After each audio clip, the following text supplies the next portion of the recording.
سلطان علاء الدین خلجی جنہیں 1296 سے 1316 تک حکومت کی، دہلی سلطنت کے اہم حکمران تھے جو بھارتی زمین میں حکومت کرتے تھے۔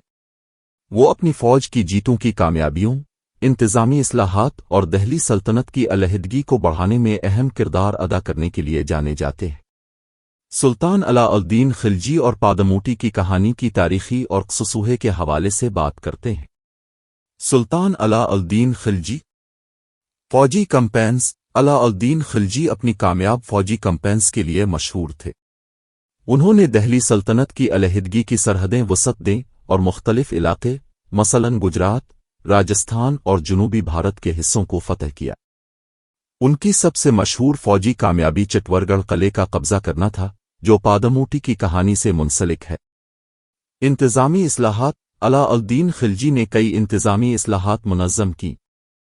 انہوں نے قیمتوں کو قابو میں رکھنے کے لیے ایک مارکیٹ کنٹرول نظام متعارف کیا، قانون اور نظم کے معاملے میں قانون اور نظم کی حفاظت کے لیے جاسوسوں کی نیٹ ورک قائم کیا اور منصوبوں کے انتظامی نظام میں اصلاحات کیں۔ پادموٹی کی کہانی۔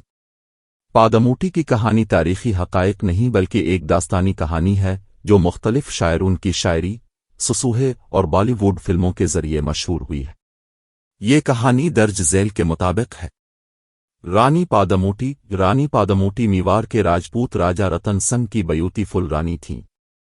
ان کی حسینائی اور خوبصورتی کے لیے مشہور تھیں اور وہ راجا رتن سنگھ سے شادی کر چکی تھیں۔